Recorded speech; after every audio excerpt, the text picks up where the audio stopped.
मैं इंदु शेखर तत्पुरुष यहाँ लोकमंथन के इस भाग्यनगर संस्करण में अपने मन की कुछ बातें रख रहा हूँ। 4 दिन का ये लोकमंथन का कार्यक्रम वास्तव में अपने आप को भारत को समझने का कार्यक्रम है। भारत केवल पुस्तकों या ग्रंथों में नहीं रहता, यह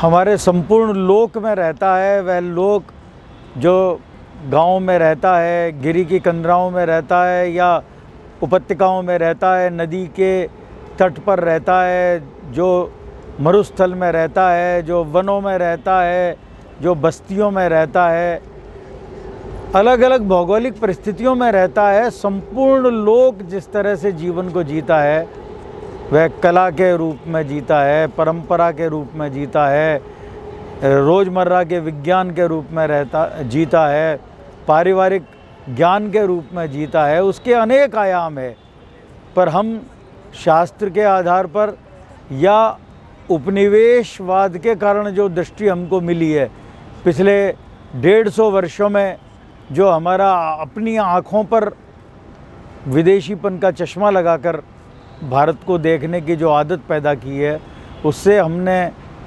पिछले 150 वर्षों में न तो स्वयं को देख पाए, न हमारे पड़ोसी को देख पाए, न हमारे सामने जो जीता जागता चेहरा है उसको देख पाए, न हमारे भविष्य को देख पाए।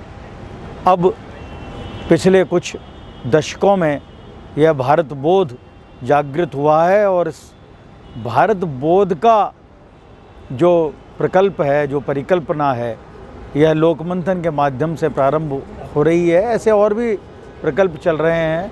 यहाँ विविध आयाम जो जीवन के हैं और जो लोक के माध्यम से लोक में बसे हुए हैं, रचे बसे हैं, हमारे इतिहास को, हमारी संस्कृति को, हमारे विज्ञान को, हमारे ज्ञान को, हमारे जीवन दर्शन को, हमारे राजनीतिक व्यवस्था को, हमारी आर्थिक व्यवस्था को, सबको समझने का, जानने का, पहचानने का और परस्पर उस समझ को साझा करने का यह अवसर है। बहुत प्रसन्नता की बात कि ये विषय आज से कई वर्षों पूर्व ऐसा लगता था पुराने लोगों के विषय हैं, पुरानी पीढ़ी के विषय हैं। नई पीढ़ी और जो भारत का युवा है वो टेक्नोलॉजी, आधुनिक ज्ञान विज्ञान, पश्चिमी यूरोसेंट्रिक ज्ञान विज्ञान का ही के मोहपाश में बंधा हुआ या उसका पिछलग्गू माना जाता था।